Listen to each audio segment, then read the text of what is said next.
Hi guys, welcome back. So this week, something I've been looking forward to reviewing for some time, and something I've been asked to review a number of times by quite a few viewers, is the Blaser F3. As you may or may not be aware, I shot a Blaser F3 Supersport for 2 years. I also had a Blaser F16. I sold my Supersport during a period when I was shooting both a flat rib and a high rib gun, mainly due to the fact that I was finding the transition between the two difficult, and I was actually shooting the flat rib gun better of the two, so I ended up switching to a Krieghoff, as you do. But here we are back with a Blaser. This week we're looking at the Vantage. It pretty much seems to be the most popular model at the moment. It sits in the middle between the flat-ribbed Blaser F3 Pro and the Supersport. Supersport has the high adjustable rib. The Vantage has this ramped medium-high rib, solid mid-rib I should say, as opposed to the split barrels with the hanger on the Supersport. Nice beaver tail forend, lovely bit of wood. So if we're going to start talking about Blasers, really what we need to talk about initially is engineering. These things are beautifully engineered, there's no two ways about it. You pick one of these things up and you feel it and you open it up, pop the barrels off and have a look around inside it, you see the amount of attention to detail that's gone into building this gun, and the real quality. There's no adornment on it. Everything's just nitrided. It's a matte black finish.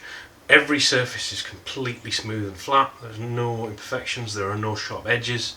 The ejectors are rounded. There's just nothing to cut yourself on this gun. It's really beautifully engineered, and you can feel it as soon as you manipulate it. It's a beautiful thing. Unloaded, obviously. This gun doesn't have an adjustable stock, although most, I gather, people who buy one of these will probably end up going for the adjustable Monty stock. This one has just a straight sport stock. Doesn't quite fit. I have to smoosh in a little bit to get behind it, but to be honest, other than that, it fits really nicely. Ergonomically, the pistol grip on this thing is about the best I felt on a gun that wasn't sort of hand fitted. It just fits my hand absolutely spot on. Nice palm swell, good radius, positions your hand nicely to get onto the trigger. The trigger's very crisp, breaks at about £3. Barrel selector just in front of the trigger rather than behind. The hammers on this gun are an inline hammer system, which results in this very low action. So there are no traditional pivoting, bottom pivoting or top pivoting hammers. The triggers are almost the hammers are almost like a striker fired gun, like a Glock, in that they're just straight through, and you get a very fast ignition time from the Blaser F3. It is, I think, from an engineering perspective, like nothing else on the market. The other thing that sets the F3 apart from pretty much everything else I can think of is, of course, the ejectors. Apart from them being very well machined, they cock when you open the gun rather than when you close it. It does mean if you pick one of these things up and you've never shot one before, you find a lot of people they shut them rather too briskly, because there's no resistance on closing the gun, so it does mean you can close it really gently. But when you open it, it requires a bit of shall we say, a muscle to pop them open, and a degree of a little bit of learning time really to get behind it. So that's sort of the engineering and the aesthetics. I mean, you get this nice beaver tail forend, which is beautifully shaped. This lovely low action, which with no adornment, or you can go for higher grades, which do have sort of highly adorned actions, and some of them are very pretty. Fantastic trigger, great ergonomics, and it's a very pretty gun. I may be slightly prejudiced, but I think this is probably one of the best looking shotguns on the market. I've always thought this was just really, if Porsche made a shotgun, it would be this. It would be this really beautiful, plain, fabulously well engineered sort of piece of Germanic metalwork. It's a lovely thing.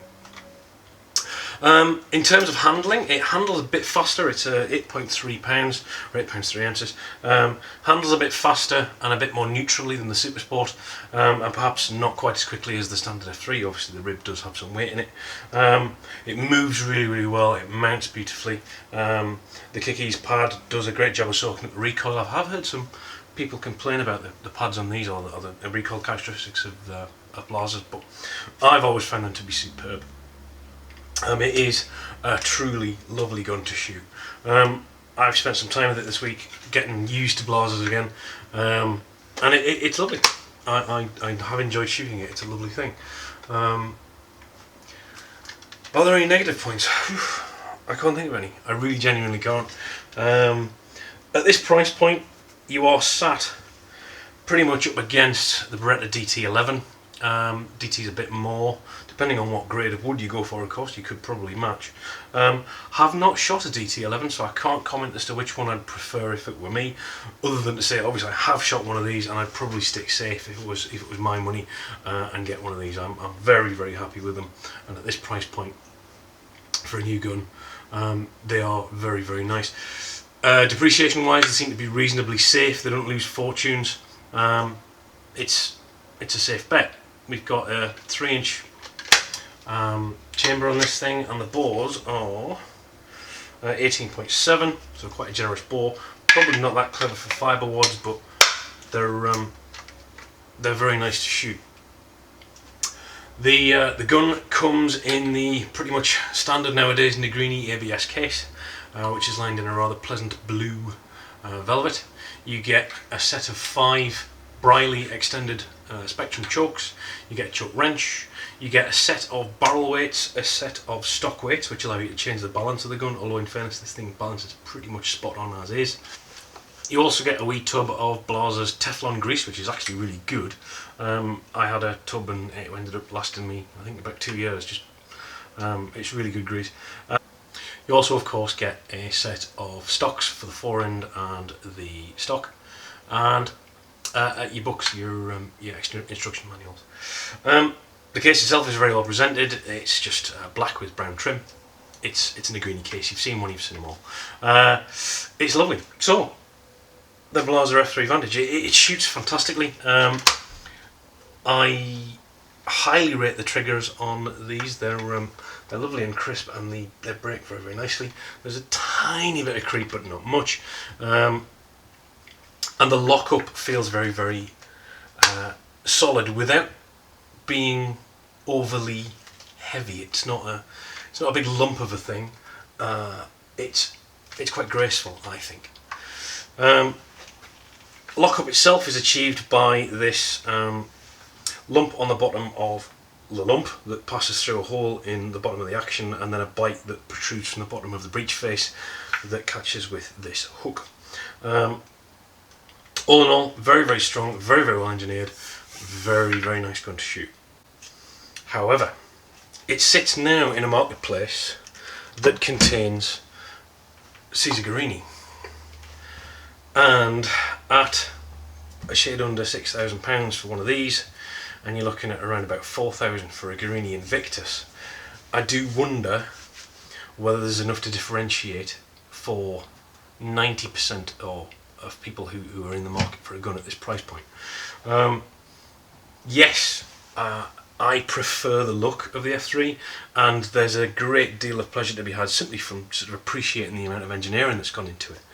But as an actual tool that you pick up and break clays with, there's not a lot of difference. There really isn't. I mean, there's aesthetic differences and differences in the way that the gun works. Obviously this has a pure mechanical trigger set, and I think that's probably pretty unique, but whether that's enough to change your mind as to whether or not you want to spend the extra £2,000 to get that versus a Guerini Invictus with a really, really good non-mechanical trigger, I don't know. It's very much up to you. I would absolutely say shoot both and pick the one you like, and if you've saved the £2,000 then spend it on extra cartridges and lessons. But honestly,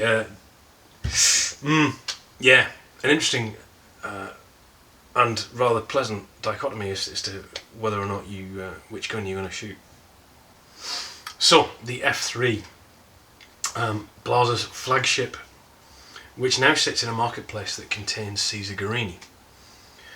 At the sort of £5,500 to £6,000, which is what you're looking at paying for one of these, you're paying probably £2,000 more than, say, an Invictus. You know, I've just looked at the Invictus and was very impressed by it. The guns have not dissimilar feel in terms of they're both quite heavyweight, very, very serious, focused clay smashing machines with excellent triggers and really sort of good quality engineering, and quite pretty between them. The minor niggles I had with the Guarini in terms of the shape of the fore end and the barrel selector, is that enough to warrant spending an extra 1,500, £2,000 versus the... In fairness, I've got no problems at all. I couldn't think of a single bad thing to say about the Blaser. But in terms of shooting them, I couldn't feel a huge amount of difference. Obviously, you can appreciate the sheer Germanic engineering that's gone into that thing, but I don't know. It's a tough one. It really is a tough one. I wouldn't like to say which one I'd choose if money were an issue. Yeah. I can say, obviously, having owned an F3, I was enormously happy with it.